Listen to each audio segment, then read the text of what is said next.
నమస్తే, welcome to four sides TV. నేను విజయ్. ముందుగా హెడ్లైన్స్ చూద్దాం.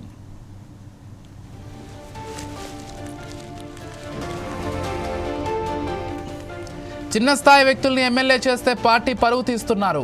అరవ శ్రీధర్ తీరుపై జనసేన ఎమ్మెల్యేల అసహనం. ఈసీ ఆదేశాలతో జగ్గారెడ్డిపై కేసు నమోదు. ఎన్నికల సిబ్బంది విధులకు ఆటంకం కలిగించారని కేసు.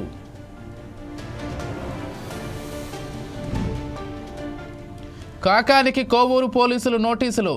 గుమ్మల దిబ్బలో బాలిక మృతిపై నిరాధార ఆరోపణలు చేశారని నోటీసులు. మక్తల్ బీజేపీ అభ్యర్థి మహదేవప్ప మృతిపై ఎఫ్ఐఆర్ నమోదు. ఎవరు బెదిరించినట్లు ఆధారాలు లేవన్న పోలీసులు.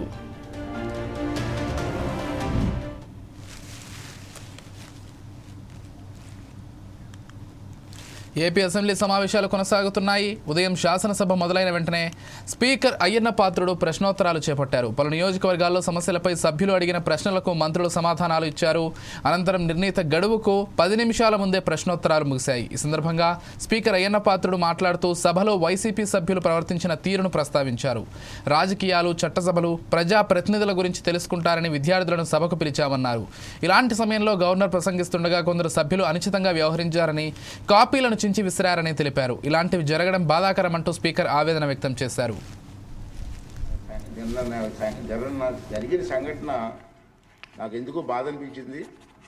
ఆ బాధని సభలో వ్యక్తం చేయవలసిన అవసరం కూడా ఉందని చెప్పి నేను భావిస్తున్నాను. ఇది అందరూ తెలుసు. మన లోకేష్ గారు ఒక మాక్ అసెంబ్లీ అని చెప్పి రాష్ట్రం పెట్టాం. ఎందుకు పెట్టామంటే మినిస్టర్ గారి ఉద్దేశం ఏంటంటే, చంద్రబాబు నాయుడు గారి ఉద్దేశం ఏంటంటే, పిల్లల్లో కూడా అసెంబ్లీ అంటే ఏమిటి, అసెంబ్లీలో మన ప్రజాప్రతినిధి పనితీరు ఏంటి అని ఒక అవగాహన తీసుకురావాలని చెప్పి మంచి ఉద్దేశంతో పెట్టారు. బ్రహ్మాండంగా సక్సెస్ఫుల్ అయింది. మేము ఎన్నో రాష్ట్రాలు తిరిగాం. ఈ మధ్యని డిప్యూటీ స్పీకర్ మేము లక్నో ఎన్ని తిరిగాం. అక్కడ కూడా బ్రహ్మాండం చేశారని వాళ్ళు కూడా మన ప్రశంసించారు. అయితే నిన్న సంఘటన గవర్నర్ గారి స్పీచ్ విషయంలో నాకైతే చాలా బాధ అనిపించిందండి. ఇది సభలో మాట్లాడితే ప్రజలకు కూడా వెళ్ళవలసిన అవసరం ఉందని నేను భావించాను. అందుకే చెప్తున్నాను, మీకు ఆల్పల్ మిస్ చెప్తాను. మన అందరం బాధ్యత గల ప్రజాప్రతినిధులు. ప్రజలు ఎంతో నమ్మకంతో మనకు ఓటేసి ఇక్కడ పంపించారు. వేలాది మంది పోటీ పెడితే కేవలం 175 మందిమే ఇక్కడ కూర్చుని అరుదైన గౌరవం మనకు దక్కింది. మనం ఏ పని చేస్తున్నా, సభలో ఉన్న సభ వెలుపల ఉన్న ఈ విషయం గుర్తుంచుకోవాలి. సభా గౌరవాన్ని పెంచకపోతే పర్వాలేదు, కానీ దిగజార్చే హక్కు మాత్రం మనకు లేదు అన్న విషయాన్ని ప్రతి ఒక్కరు గుర్తుంచుకోవాల్సినటువంటి అవసరం ఉంది. దురదృష్టవశాత్తు నిన్న మనం ఆహ్వానం మేరకు సభకు వచ్చేసిన గవర్నర్ గారు ప్రసంగిస్తుండగా మనం చూసిన దృశ్యాలు మనకు ఖచ్చితంగా తలవంపులు తెచ్చేవే. చాలా బాధ అనిపించింది. ప్రజలు మన నడవడికని నిశ్చంతగా కనిపెడుతూ చూస్తూనే ఉంటారు. అవకాశం దొరికినప్పుడు బుద్ధి చెప్పడానికి వెనకాడరు. నాకు మరీ బాధ కలిగిన విషయం ఏంటంటే, విద్యార్థుల్లో చట్టసభలు అంటే అవగాహన పెంచే ఉద్దేశంతో వారిని సభా కార్యక్రమాలకి చూసేందుకు ఆహ్వానించారు. మీకు తెలుసు, ఒక సదుద్దేశం ఏంటంటే, విద్యార్థులకు రాజకీయాలన్నా, చట్టసభలన్నా, ప్రజాప్రతినిధులన్నా సానుకూల అభిప్రాయం కలగాలన్న ఉద్దేశంతో వారిని ఆహ్వానించాను. కానీ మనం చేస్తున్నది ఏమిటి? గవర్నర్ గారి ప్రసంగాన్ని నినాదాలతో అడ్డుకొని కాగితాలు చింపి వెదజల్లని సభ్యుల ప్రవర్తన చూసి ఆ విద్యార్థులు ఏం నేర్చుకుంటారు? దీని కారకులు ఎవరో వాళ్ళందరూ కూడా ఆత్మ విమర్శ చేసుకోవాల్సిన అవసరం ఉందని చెప్పి ఈ సభ ద్వారా వాళ్ళందరికీ పనిచేస్తానండి. తిరుమల లడ్డు వివాదంపై సిపిఐ నేత నారాయణ కీలక వ్యాఖ్యలు చేశారు. తప్పు చేసిన అధికారులను, ఈవోను వదిలేయకూడదు. రాజకీయ లబ్ధి కోసమే అధికార, విపక్ష పార్టీ నేతలు లడ్డూపై రాద్ధాంతం చేస్తున్నారు. దేవుడిని అడ్డు పెట్టుకుని రాజకీయాలు చేయడం సరికాదన్నారు. నిస్వార్థ రాజకీయాల కోసం కోట్లాది మంది భక్తులను మనోవేదనకు గురి చేయడం సరికాదన్నారు. సుప్రీంకోర్టు విచారణ జరుగుతున్న సమయంలో రాజకీయ నేతలు లడ్డూపై మాట్లాడడం ఆపేయాలని కోరారు. కానీ దేవుడిని మాత్రం రాజకీయాల్లోకి లాగొద్దని అన్నారు.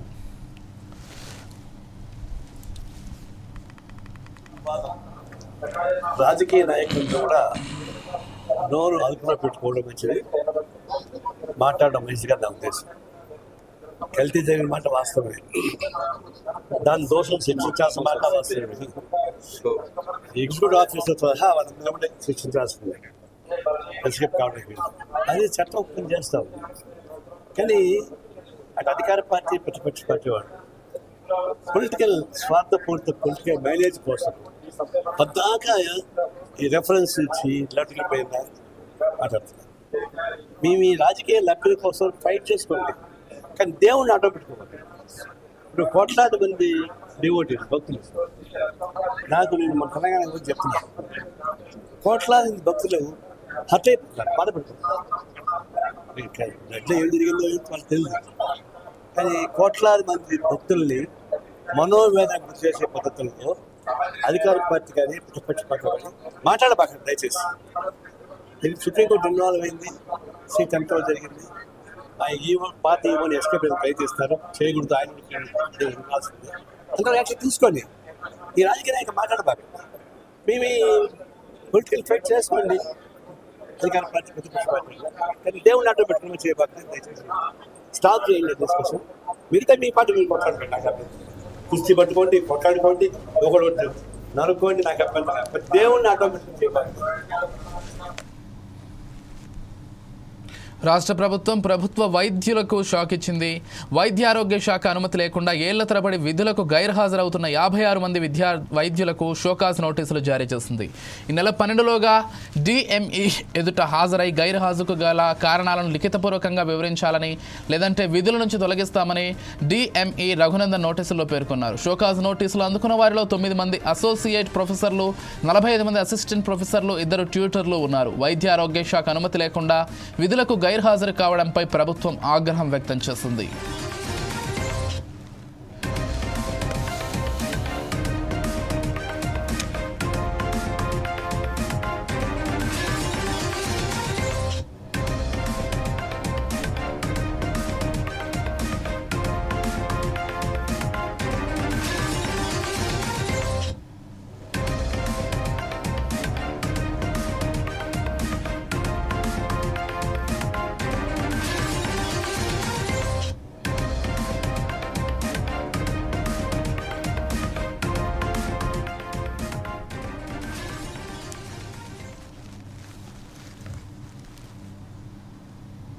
కేంద్ర పార్లమెంటరీ వ్యవహారాల మంత్రి కిరణ్ రిజిజు కాంగ్రెస్ ఎంపీలు మరో వీడియోను రిలీజ్ చేశారు.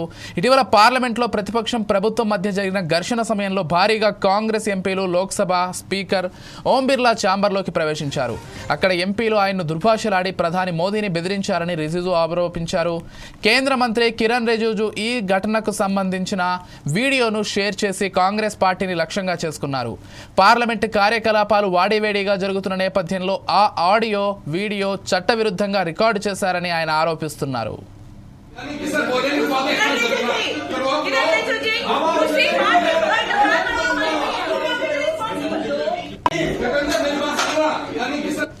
बीजेपी और एनडीए का एमपीज को हम भी अगर खुला छूट दे देंगे तो वहाँ महाभारत नहीं हो जाते, तो कितना खराब लगता है कि नहीं? हम लोग तो ये सब नहीं चाहते ना। 20-25 कांग्रेस एमपीज स्पीकर का चैम्बर में जबरदस्त घुस गए, तो मैं भी दौड़ के गए कि भाई स्पीकर साहब के साथ क्या बदसलूकी किया जा रहा है। तो वहाँ इतना गाली गलौज किया गया।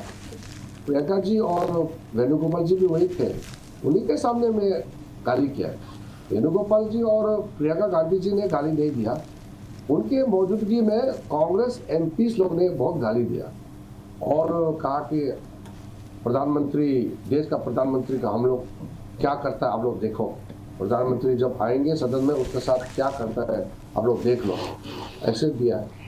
ऐसे बात करने का बाद वो रिकॉर्ड भी हुआ है का जो घटना है। हम तो इसको कहना नहीं चाहते थे, लेकिन अब कांग्रेस बार बार झूठ बात बोल रहे हैं तो हम लोग इसलिए बताया कि हम लोग ने कितना संयम के साथ काम किया है।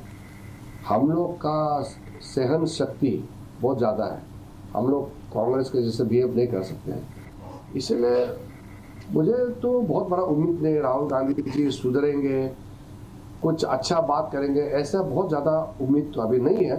लेकिन क्योंकि मैं पार्लियामेंट्री अफेयर्स मिनिस्टर हूँ, वो नेता प्रतिपक्ष है, तो उम्मीद नहीं होती हुए भी हम आशा करते हैं कि कुछ सुधर जाए।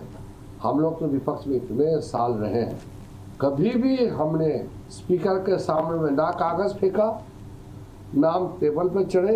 जब मैं नए आए थे पार्लियामेंट में, आडवाणी जी बहुत नाराज हो गए थे, हम लोग गलती से बीच पहुंच गए। इस तरफ अपोजिशन होते हैं, उस तरफ रूलिंग पार्टी होते हैं।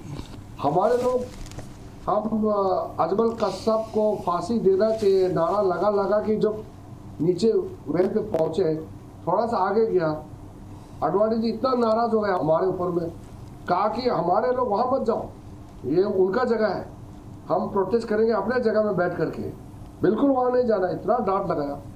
अभी तो उनका नेता ही कह रहे कि उधर जाओ, प्रधानमंत्री का कुर्सी तक जाओ। बिखर गए उनके।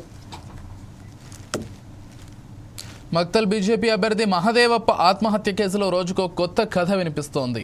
ఓటమి భయంతో క్షణికావేశంలో ఆత్మహత్య చేసుకున్నట్టు పోలీసులకు ఫిర్యాదు చేసింది మహదేవప్ప భార్య సత్యమ్మ. తన భర్త మృతిపై ఎలాంటి అనుమానాలు లేవని సత్యమ్మ పేర్కొంది. దీంతో సత్యమ్మ ఫిర్యాదుతో 194 BNSS సెక్షన్ కింద కేసు నమోదు చేసి పోలీసులు దర్యాప్తు చేపట్టారు.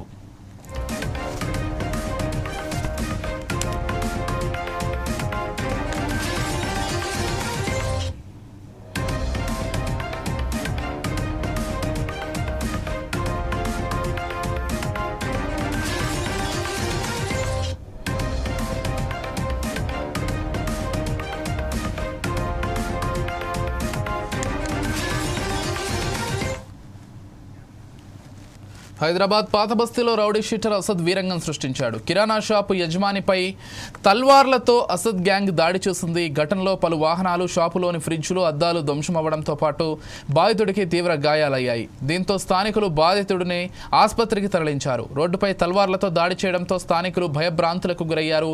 ఇప్పటికే పలు కేసుల్లో నిందితుడిగా ఉన్నాడు అసద్.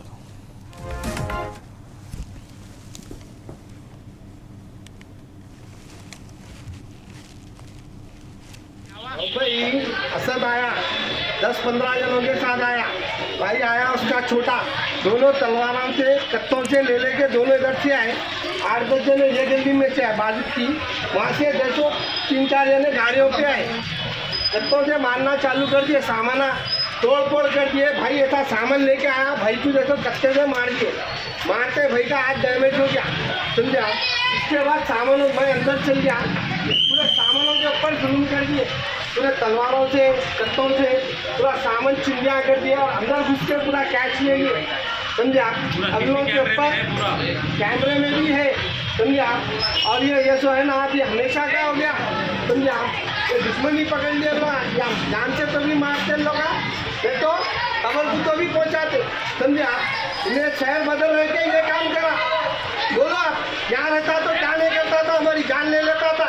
भाई क्या हुआ भाई, असद आया। అన్నమయ్య జిల్లాలో ఎర్రచందనం స్మగ్లర్ల గుట్టు రట్టయింది. గుండుపల్లె ప్రాంతంలో పోలీసులు నిర్వహించిన మెరుపు తనిఖీల్లో భారీగా ఎర్రచందనం నిల్వలు వెలుగు చూశాయి. అనుమానాస్పదంగా తిరుగుతున్న ఒక ట్రాక్టర్ను సోదా చేయగా అందులో అక్రమంగా తరలిస్తున్న ఎర్రచందనం దుంగలు బయటపడ్డాయి. ఈ పట్టుబడిన దుంగల విలువ సుమారు ₹1,60,00,000 ఉండొచ్చని అంచనా. ఈ అక్రమ రవాణాకు సంబంధించి 4 స్మగ్లర్లను పోలీసులు అదుపులోకి తీసుకున్నామన్నారు ఎస్పీ సుబ్బరాయుడు. వీరిలో 2 తమిళనాడుకు చెందిన వారు కాగా మరో 2 స్థానిక చిత్తూరు జిల్లా వాసులుగా గుర్తించారు. ఈ ముఠా వెనుక ఎవరై ఉన్నారని దానిపై విచారణ చేస్తున్నామన్నారు తిరుపతి జిల్లా ఎస్పీ సుబ్బరాయుడు.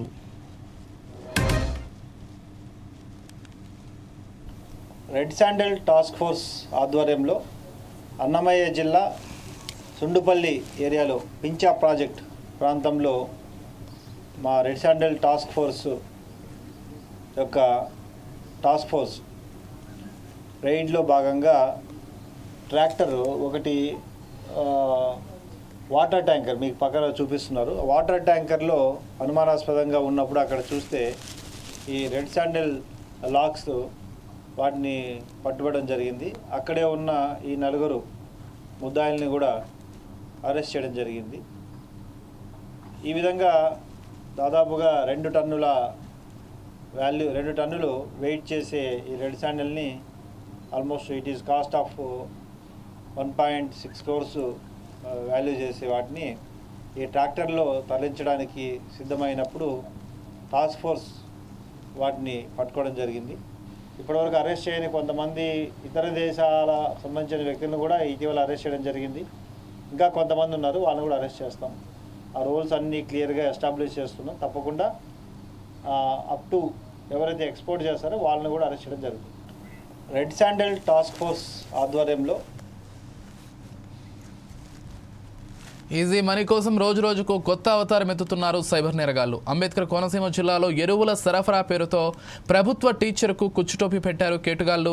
సైబర్ నేరగాళ్లు పంపిన లింక్ క్లిక్ చేసి పలు దఫాలుగా 24 లక్షల రూపాయలు పంపారు టీచర్ శ్రీనివాస్. అయితే స్టాక్ ఎంతకీ రాకపోవడంతో మోసపోయారని గ్రహించి 1930 నెంబర్కు ఫోన్ చేసి సమాచారం ఇవ్వడంతో 9 లక్షల రూపాయలు బ్యాంకు సిబ్బంది ఫ్రీజ్ చేసింది. మరోపక్క బాధితుడు పోలీసులను ఆశ్రయించడంతో సైబర్ చీటింగ్ కింద కేసు నమోదు చేసి దర్యాప్తు చేపట్టారు. ఈ ఘటన మామిడి కుదురు మండలం మగటిపల్లిలో చోటు చేసుకుంది.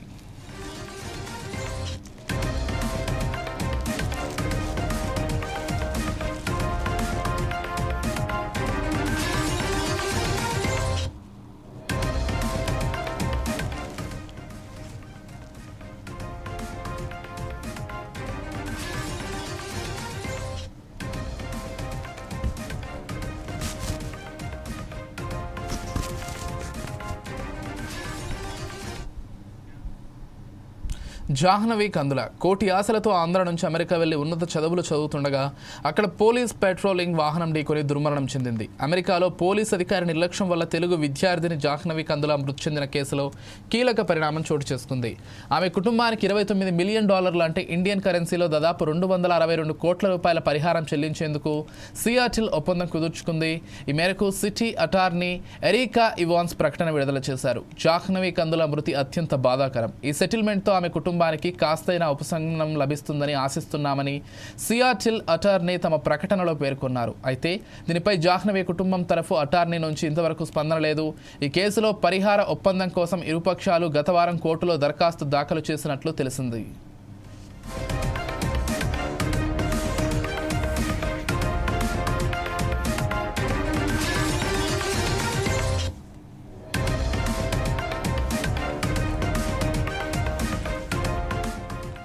జాహ్నవి ఏపీలోని కర్నూలుకు చెందిన అమ్మాయి. 2021 హైయర్ స్టడీస్ కోసం యుఎస్ వెళ్ళింది. అక్కడ నార్త్ ఈస్టర్న్ యూనివర్సిటీలో మాస్టర్స్ డిగ్రీ కోర్సు జాయిన్ అయ్యింది. జనవరి 23వ తేదీన ఆమె రోడ్డు దాటుతుండగా పోలీస్ పెట్రోలింగ్ వాహనం వేగంగా వచ్చి ఢీకొట్టింది. ఈ ప్రమాదంలో 100 అడుగుల దూరంలో ఎగిరిపడిన జాహ్నవి స్పాట్లో ప్రాణాలు కోల్పోయింది. పోలీస్ వాహనం డ్రైవ్ చేస్తున్న కెవిన్ డవే అనే అధికారి ఈ ప్రమాదానికి కారణమయ్యారు. అయితే ఆమె మృతిపై మరో అధికారి డేనియల్ అడరర్ అత్యంత నిర్లక్ష్యంగా జోకులు వేస్తూ మరో అధికారితో మాట్లాడడం తీవ్ర వివాదాస్పదమైంది. ఆమె మరణానికి పెద్దగా విలువ లేదన్నట్లు ఆయన వ్యాఖ్యానించారు. కాగా ప్రమాదం జరిగిన ప్రాంతం 40 కిలోమీటర్ల జోన్లో ఉండగా అధికారి కెవిన్ డవే దాదాపు 120 కిలోమీటర్ల వేగంతో డ్రైవ్ చేసినట్లు సమాచారం. ఒక అధికారి జాహ్నవి మరణానికి కారణమవ్వడం, మరొకరు ఆమె మృతి గురించి అనుచితంగా మాట్లాడడంపై భారత్ బగ్గుమంది. నెటిజన్స్ తీవ్ర స్థాయిలో విరుచుకుపడ్డారు. అటు అమెరికా పౌరులు సైతం అధికారి డేనియల్ అడరర్ తీరును ఖండించారు. దీంతో అతను పై వేటు పడింది. విధుల నుంచి పోలీస్ ఏజెన్సీ తప్పించింది.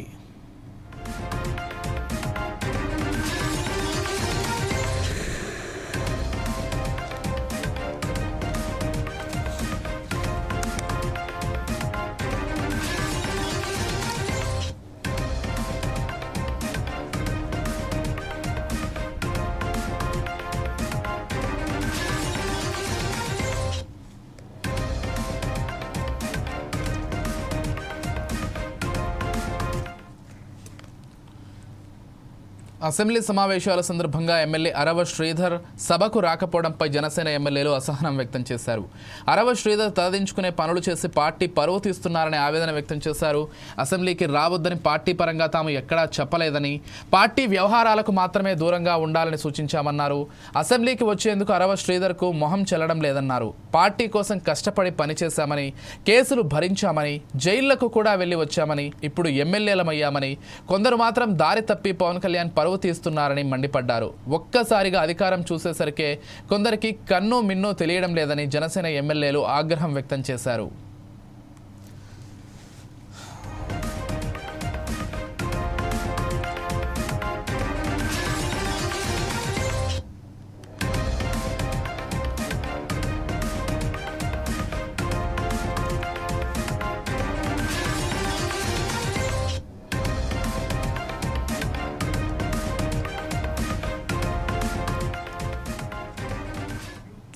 అసెంబ్లీ సమావేశాల సందర్భంగా ఎమ్మెల్యే అరవ శ్రీధర్ సభకు రాకపోవడంపై జనసేన ఎమ్మెల్యేలు అసహనం వ్యక్తం చేశారు. అరవ శ్రీధర్ తలదించుకునే పనులు చేసి పార్టీ పరువు తీస్తున్నారని ఆవేదన వ్యక్తం చేశారు. అసెంబ్లీకి రావద్దని పార్టీ పరంగా తాము ఎక్కడా చెప్పలేదని, పార్టీ వ్యవహారాలకు మాత్రమే దూరంగా ఉండాలని సూచించామన్నారు. అసెంబ్లీకి వచ్చేందుకు అరవ శ్రీధర్కు మొహం చెల్లడం లేదేమోనన్నారు. పార్టీ కోసం కష్టపడి పనిచేశామని, కేసులు భరించామని, జైళ్లకు కూడా వెళ్లి వచ్చామని, ఇప్పుడు ఎమ్మెల్యేలమయ్యామని, కొందరు మాత్రం దారి తప్పి పవన్ కళ్యాణ్ పరువు తీస్తున్నారని మండిపడ్డారు. ఒక్కసారిగా అధికారం చూసేసరికి కొందరికి కన్ను మిన్ను తెలియడం లేదని జనసేన ఎమ్మెల్యేలు ఆగ్రహం వ్యక్తం చేశారు.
తిరుమలలో స్పోర్ట్స్ ఆడేవారికి టీటీడీ తరఫున ఎలాంటి సహాయ సహకారాలైనా అందించడానికి సిద్ధంగా ఉన్నామన్నారు TTD additional EO Venkaiah Chowdary.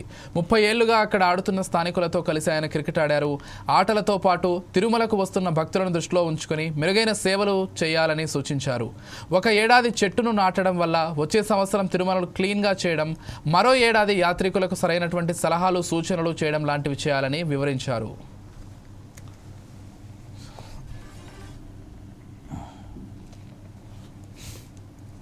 Tirumala వాసులందరూ కూడా తిరుమలలో పుట్టి పెరిగి తిరుమలలో వర్క్ చేస్తూ తిరుమలలో వివిధ విభాగాల్లో, అలానే అక్కడ షాపింగ్లో మాల్లో కానీ అక్కడ రకరకాల బిజినెస్లు కూడా చేస్తూ వాళ్ళందరూ కూడా లాస్ట్ 30 ఏళ్ళ నుంచి టీపీఎల్ తిరుమల ప్రీమియం లీగ్ అని చెప్పి ఒక క్రికెట్ ఒక టోర్నమెంట్ నిర్వహిస్తూ ఉన్నారు.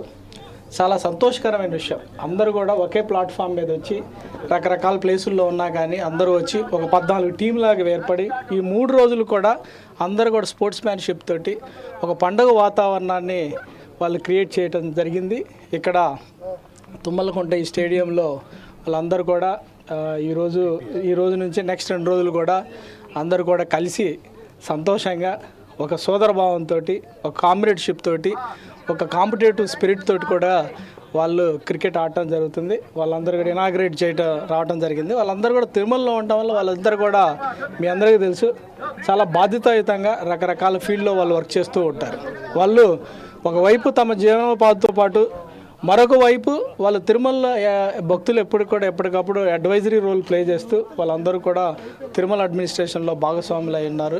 సో దాంతో మేమందరం కూడా వచ్చి వాళ్ళు విష్ చేసి అదంతా కూడా సక్సెస్ కావాలని ఆశిస్తూ ఉన్నాము. దాంతోపాటు మేము కూడా వాళ్ళందరి కోరిక మేరకు కొద్దిసేపు ఆడటం జరిగింది. చాలా సంతోషం. వాళ్ళ ఈ ఏజ్లో కూడా దాదాపు కొంతమంది 50 years, 60 years, 65, 70 years వాళ్ళు కూడా వచ్చి ఆడుతున్నారంటే అదొక ఇన్స్పైరింగ్ వన్. అందరం కూడా ఇదంతా కూడా శారీరక మానసిక ప్రశాంతతో పాటు మిగతా వాళ్ళని కూడా ఇన్స్పైర్ చేసే కార్యక్రమం కాబట్టి సో అందరూ కూడా ఇటువంటి స్పోర్ట్స్ మ్యాన్షిప్ తోటి కార్యక్రమాలు నిర్వహించాలని ఆశిస్తూ వాళ్ళందరూ కూడా కంగ్రాచులేషన్ చేయడం జరిగింది. తిరుమల ఈ bulletin updates keep watching 4 Sides TV.